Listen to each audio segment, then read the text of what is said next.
नमस्कार दोस्तों, मेरा नाम है शुभम जैन और मैं आज बैठा हूँ दून साइकोथेरेप्यूटिक सेंटर में, जहाँ पे हम अपने पॉडकास्ट के पहले एपिसोड की शुरुआत करने जा रहे हैं। मेरे साथ बैठी हैं डॉक्टर प्रतिभा मैम, जिनके 31 साल के एक्सपीरियंस का मैं भरपूर इस्तेमाल आज करने वाला हूँ। जैसे कि हमारी ज़िंदगी में जितनी भी प्रकार की पीड़ाएं होती हैं, उसके बारे में आज हम डिस्कस करेंगे और हमारा पहला जो टॉपिक है वो है रिलेशनशिप्स के बारे में। तो शुरुआत करते हैं सीधा सवाल से आपसे। तो जैसे मैं रिलेशनशिप्स की अगर बात करूँगा तो एक बर्निंग क्वेश्चन जो कि मोस्टली ऑडियंस का रहता है वो यही है कि ये इतनी अनस्टेबल क्यों चल रही है आजकल ज़िंदगी में। आप इतने सारे लोगों को यहाँ पर भी देखते हैं, ट्रीट करते हैं उन्हें सक्सेसफुली, तो क्या आपको एक कॉमन पैटर्न नज़र आता है जहाँ पे लोगों की जो रिलेशनशिप्स हैं बहुत अनस्टेबल होती जा रही है आजकल? शुभम, आप ये बताइए आजकल स्टेबल है क्या? किसी का मूड स्टेबल नहीं है, लोगों का करियर स्टेबल नहीं है, बिहेवियर स्टेबल नहीं है, थिंकिंग प्रोसेस स्टेबल नहीं है। जब सभी चीज़ें अनस्टेबल होंगी तो रिलेशनशिप कैसे स्टेबल हो सकती है? बिल्कुल ठीक बात है। पर आपको क्या लगता है कि जब रिलेशनशिप अगर इनका बाय प्रोडक्ट है तो सबसे पहले इंसान को किस चीज़ पे काम करने की ज़रूरत है, किस चीज़ के बारे में अवेयरनेस होने की ज़रूरत है ताकि वो एटलीस्ट कुछ तो प्रोग्रेस ले सके रिलेशनशिप को? सबसे इम्पोर्टेंट, अगर हम रिलेशनशिप की स्टेबल होने की बात करते हैं तो सबसे इम्पोर्टेंट क्या है कि हम हमेशा रिसीविंग एंड पे रहते हैं जी। हम कभी भी गिविंग एंड पे नहीं रहते। हमें सिर्फ चाहिए, चाहे वो हमारा अटेंशन हो, हमारे पार्टनर का, चाहे वो अटेंशन हो, चाहे वो गिफ्ट्स हो, चाहे वो टाइम हो, चाहे वो शॉपिंग कराना ले जाना हो, चाहे वो maximum behaviour, maximum attention, maximum care करने वाली बात हो। तो जब हम हमेशा सिर्फ चाहेंगे और कभी भी हम कुछ देने की नहीं सोचेंगे तो मुझे तो नहीं लगता कोई भी शिप, चाहे वो रिलेशनशिप हो, चाहे वो फ्रेंडशिप हो, कोई भी शिप स्टेबल रहेगी। आप वैसे देखो ना, एक सेलर समुद्र में शिप चलाता है, उसकी क्या रिस्पॉन्सिबिलिटी नहीं है कि वो जितने भी पैसेंजर्स हैं उनको सुरक्षित पहुंचा दे? तो वो भी तो रिस्पॉन्सिबल है।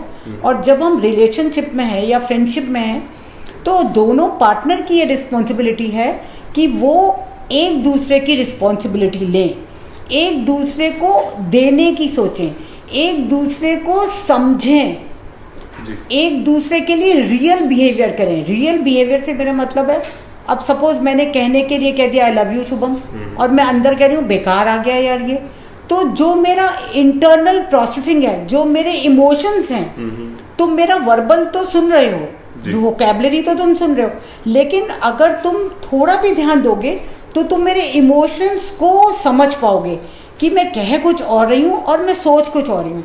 तो आजकल जो रिलेशनशिप अनस्टेबल होने की बात है तो उसमें जो पार्टनर है वो इंटरनली बिल्कुल ट्रू नहीं है।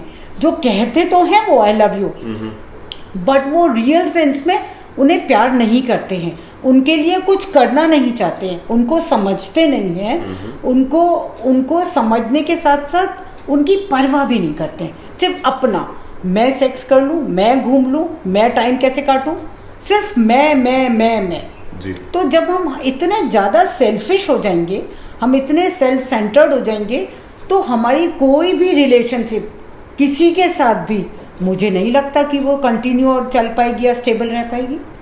तो आपका कहना ये है कि एक तो जो जनरल पब्लिक की अगर हम बात करें तो उसमें मोस्ट कॉमन ट्रेट ये है कि एक तो लोग सेल्फ सेंटर्ड बहुत ज़्यादा हो गए, और आपका जो मैंने सुना है तो मुझे ये भी समझ आया कि लोगों के शब्दों में और उनके एक्शंस में एक अलाइनमेंट नहीं है। तो इस पे आप थोड़ा लाइट डालना चाहेंगे कि इसमें आ कैसे सकती है अलाइनमेंट? देखो, जब मैं तुम्हारे लिए, फॉर एन एग्जाम्पल, मैं तुम्हारे लिए अच्छा फील कर लूँ, तुम्हारे आने से मुझे अच्छा लग रहा है, मैं तुमसे बात करके अंदर से भी खुश हूँ, तो मेरी वाइब्रेशंस तुम तक जाएंगी और तुम उनको रिसीव करोगे। ऐसा नहीं है कि साइकोलॉजी है या साइकोलॉजिस्ट हैं तो हम हर एक के मन की बात पढ़ सकते हैं, लेकिन हम हर एक के मन की बात न पढ़ पाए, लेकिन हम मन की जो दशा है ना, वो हम समझ पाएंगे कि इसका मन फेवर में है, इसका मन अगेंस्ट है, इसका मन कैसा है। तो वो हम वाइब्रेशन से समझ पाते हैं। थोड़ी सी प्रैक्टिस की बात है, इसीलिए आजकल जो चल रहा है कि हमें योगा करना चाहिए, मेडिटेशन करना चाहिए, क्योंकि हम अपने इनर सेल्फ को जान पाएँ। जब हम अपने इनर सेल्फ को जान पाएंगे तो हम दूसरे की वाइब्रेशंस को अच्छी तरह से टैली कर पाएंगे। हमें समझ में आएगा कि सामने वाले का बिहेवियर, सामने वाले की वोकैबुलरी मैच कर रही है या नहीं। इसके लिए थोड़ा सा हमें सेल्फ अवेयरनेस चाहिए, थोड़ा सा हमें मेडिटेशन प्रैक्टिस, जैसे आप ये कह सकते हैं कि एक कॉस्मिक पावर जो है उससे हमें रिलेट होना चाहिए किसी भी तरह। तो मुझे लगता है कि हम समझ पाएंगे, और ट्रू रिलेशनशिप वही होगी जिस रिलेशनशिप में हम आउटर सेल्फ और इनर सेल्फ दोनों से एक ही हों, ड्यूअल ना हो। क्या इसका ये भी मतलब है कि इंसान जितना अपने करीब आएगा उतना ही सामने वाले को समझने की काबिलियत उसकी बढ़ेगी? हाँ, ऐसा हो सकता है, क्योंकि अगर हम अपने को समझते हैं, हमें अपने इमोशंस का पता है, हमें अपने थॉट का पता है कि यार हम किसी के लिए कैसे गलत सोच सकते हैं, हम गलत सोच रहे हैं, हम गलत हैं, तो हम अपने को स्टॉप करेंगे। और हम, आपका कितना बड़ा भी दुश्मन हो, अगर आप ये सोचोगे मेरा दुश्मन है, तो वो एक गैप जो है ना वो बढ़ता जाएगा दोनों के बीच में।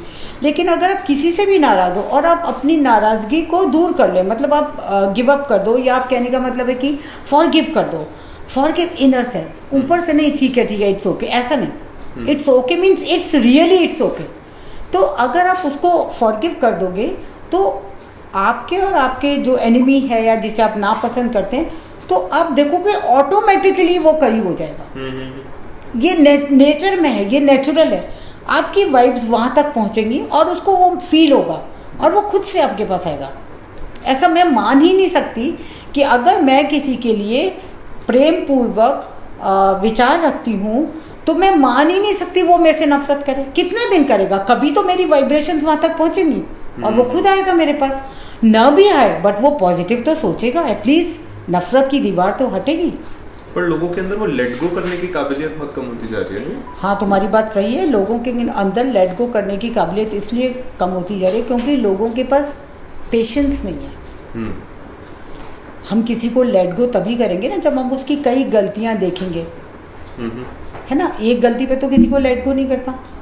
तो अदरवाइज हमें पेशेंस दें तो हम सोचते हैं कि लेट गो करने के अलावा हम ट्रैक चेंज कर लेते हैं अपना। ट्रैक चेंज कर लेते हैं किस तरह से? जैसे हम दोनों हैं, सपोज तुमने कोई गलती की, मैंने उस गलती को लेट गो नहीं किया, है ना। तो मैं क्या करूँगी कि क्योंकि मैं समझदार हूँ या एक्सपीरियंस है, तो मैं सोचूंगी कि तुम्हें इग्नोर करके इंस्टेड ऑफ फॉरगिव करना या लेट गो करना, इग्नोर करके मैं अपना ध्यान दूसरी जगह लगा दूंगी। जी। तुम्हारा क्वेश्चन अगर मैं समझ पा रही हूँ तो शायद बिल्कुल ठीक। यही तो इसमें मैं ये जानना चाह रहा हूँ कि एक तो लोगों के अंदर जो लेट गो करने की काबिलियत नहीं भी है, उसमें वो दूसरों की मिस्टेक्स से ज़्यादा ऑब्सेस्ड है कि तुमने ये गलती करी, अभी तुमने ये गलती करी। तो अपनी तो सेल्फ अवेयरनेस, जैसे कि आपने बताया कि वो तो है नहीं, पर साथ साथ दूसरों की खामियों की ज़्यादा अवेयरनेस है। तो इससे इंसान कैसे बाहर निकल सकता है? उसका पहला स्टेप क्या होना चाहिए? इसके लिए आपको प्रैक्टिस करनी पड़ेगी। आप पहले, होता है ना, अपने आप से शुरुआत करनी चाहिए जी। जब हम अपनी कमियों पे, खामियों पे काम करेंगे तभी तो हम सोच पाएंगे कि अगर हम में खामियां हैं तो सामने वाले में भी होगी। तो लेट गो करना इजी होगा जी। क्योंकि हम तो दूध के धुले नहीं है ना, हम तो बिल्कुल प्योर नहीं है ना, भगवान तो है नहीं, इंसान है, गलतियां हैं। तो जब हम अपनी गलतियों पे काम करेंगे तो जाहिर है अगर सामने वाला गलती करता है तो हम उसकी गलती को लेट गो कर सकते हैं, इजीली कर पाएंगे।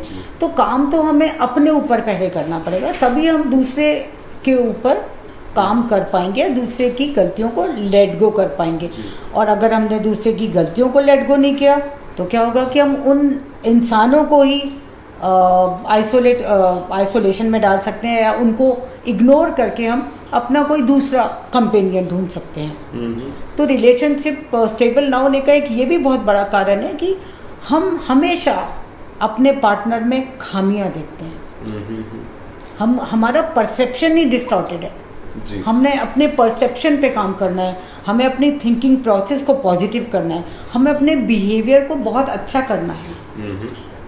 तो इसी में जब हम बात करते हैं कि अब ये जैसे आपने बिहेवियर्स के बारे में बताया कि कैसे हम लेट गो कर सकते हैं और कैसे हम लोगों को फॉरगिव कर सकते हैं, इन सब चीज़ों के दौरान लोग और भी क्या गलतियां कर रहे हैं कि वो मल्टीपल पार्टनर्स अपने मल्टीपल पार्टनर्स के साथ एंगेज कर रहे हैं रिलेशनशिप्स में। हाँ, जिसको आजकल शायद नई Situationships जनरेशन कहते हैं। जो नई जनरेशन है, हमारा यूथ इसे सिचुएशनशिप कहता है। हाँ, उसके पीछे रीज़न है कि डरते हैं लोग कि यार अगर मैं रिलेशनशिप में आऊँगा तो कमिटमेंट करना पड़ेगा, और मैं कमिटेड हो जाऊँगा तो मुझे दूसरा कोई चांस मिलेगा, है ना, तो मैं दूसरा चांस मिलेगा उसे अवेल नहीं कर पाऊँगा।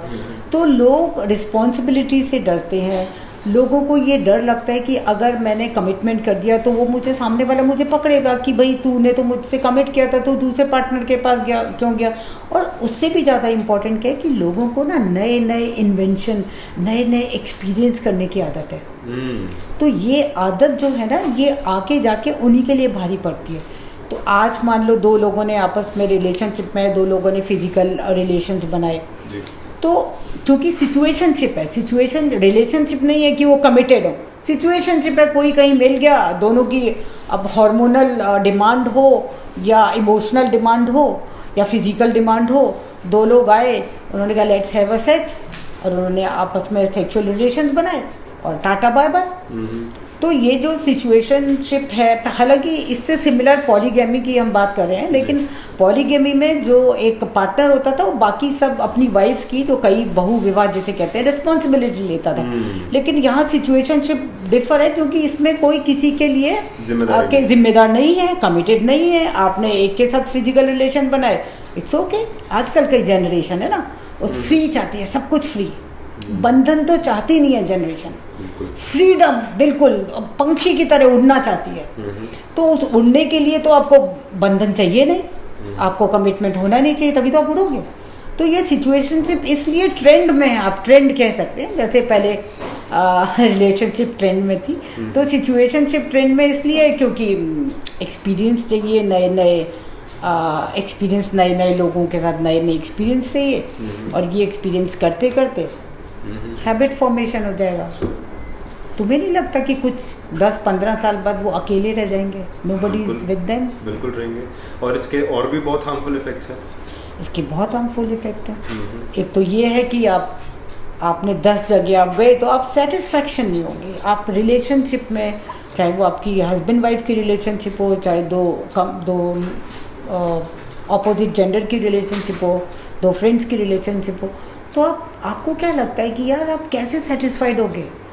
वो इंसान कैसे सेटिस्फाइड होगा जो इंसान ने इतनी बार अलग अलग लोगों के साथ एक्सपीरियंस किया हो। तो ये सेटिस्फैक्शन लेवल जो है ना, ये आपका ख़त्म हो जाएगा। तो जब सेटिस्फैक्शन ही नहीं है लाइफ में, तो आप फ्रस्ट्रेटेड होगे, डिप्रेस रहोगे, एंग्जाइटी में रहोगे, टेंशन में रहोगे, भागोगे कहीं, ढूंढोगे कहीं, सर्च करोगे काश मुझे कोई ऐसा मिल जाए जो सिर्फ मेरा हो, क्योंकि आप तो कभी किसी के रहे नहीं ना। तो आपका कोई कैसे रहेगा? जो हम कर्मास करते हैं वही तो हमें रिसीव होता है। हम किसी के नहीं हैं, हम भाग रहे हैं, धोखा दे रहे हैं लोगों के, तो हमारा भी कोई नहीं होगा। तो जैसे कर्म वैसे भोगना। राइट।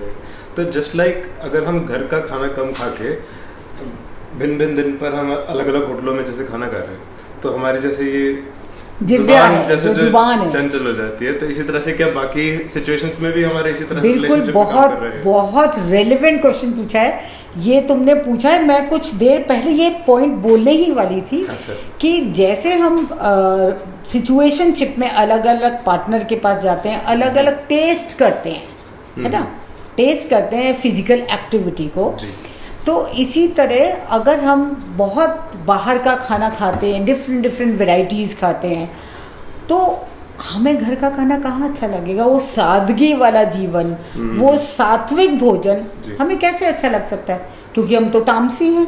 क्योंकि जो भोजन हम बाहर खा रहे हैं, उस भोजन को जो बना रहा है उसकी क्या मनोवृत्ति और मनोदशा है, उसका इम्पैक्ट भोजन पे पड़ेगा। और जो भोजन खाने वाला है उसकी भी मनोवृत्ति वैसे ही तामसी होगी। तो जब हम इतने तामसिक हो गए हैं तो हमें सात्विक खाना कहाँ अच्छा लगेगा?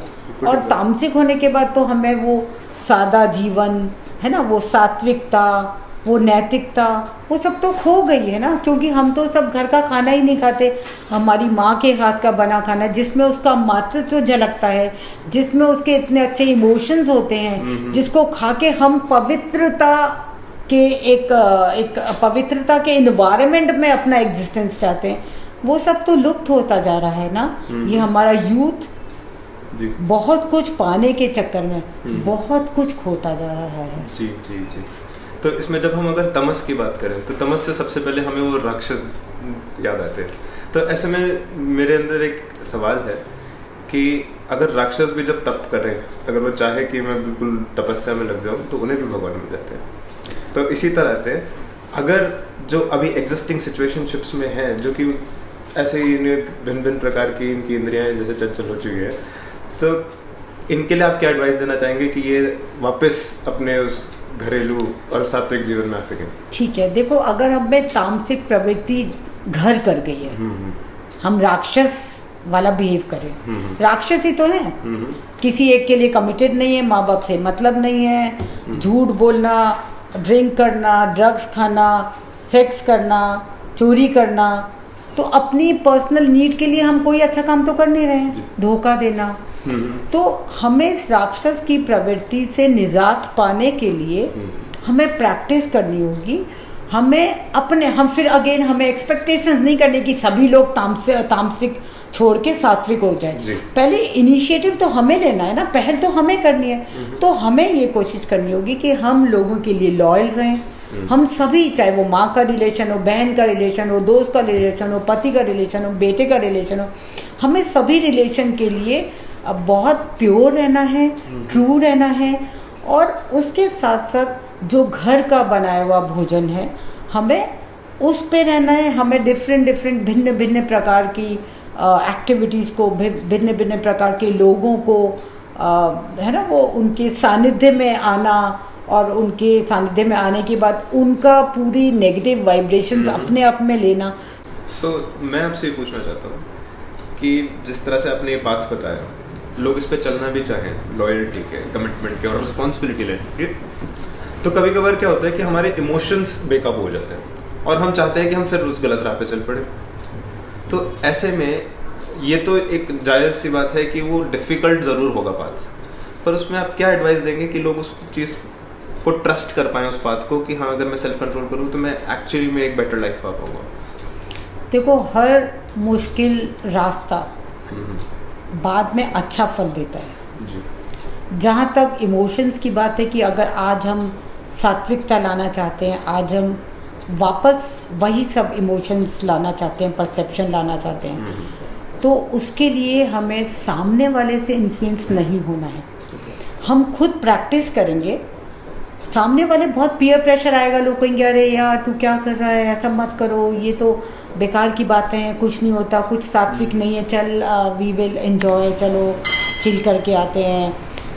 तो वहाँ पे तुम्हें अपने मन, देखो मन तो चंचल है ना, बहुत तेज भागता है, तो आपको अपने मन पे कंट्रोल करना होगा, है ना। मन और मस्तिष्क की दोनों के बीच में जो द्वंद्व चलेगा, है ना, आपका मस्तिष्क तो ये कहेगा कि अगर तुमने कठिन राह पकड़ ली है ना, तो एक दिन तुम जरूर सफल होगे, तो तुम स्टेबल रहो। लेकिन मन तो चंचल है, तो मन बोलेगा, उस फ्रेंड के बहकावे में आके बोलेगा नहीं नहीं चलते हैं, लेट्स चिल करने चलते हैं।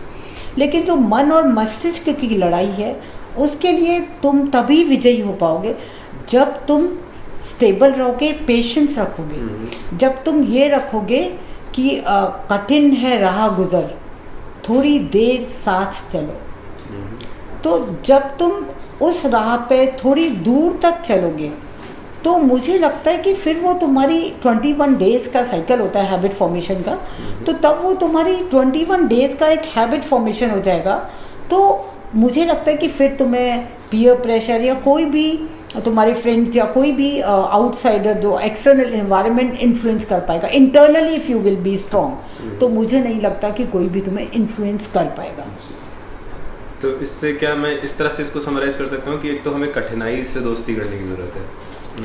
हाँ, तुम ये कह सकते हो कठिनाई से दोस्ती करने से बेटर है तुम ये सोच सकते हो कि कोई भी वो राह कठिन होगी जिस पे हमारे यूथ को चलने की ज़रूरत है जी। ऐसा ना हो कि हमारी ये जनरेशन जो बहुत ज़्यादा इंटेलेक्चुअल है, बट जिन जनरेशन में बिल्कुल पेशेंस जीरो है, उनमें थोड़ा पेशेंस रखें और आगे बढ़ने की चेष्टा करें। दुनिया में कुछ भी असंभव नहीं है, सब कुछ तो पॉसिबल है। मैं यंग जनरेशन को ये मैसेज देना चाहूँगी कि वो अपने बिहेवियर में थोड़ा पेशेंस रखें, थोड़ी पॉजिटिविटी रखें, थोड़ा माइंड को काम रखें, थोड़ी रिस्पॉन्सिबिलिटी उठाना सीखें और उन सबके साथ थोड़े एफर्ट्स डालें। यही मेरा संदेश होगा। तो इसी के साथ हम इस पॉडकास्ट के एपिसोड को एंड करते हैं। Thank you so much for offering your insights. Thank you.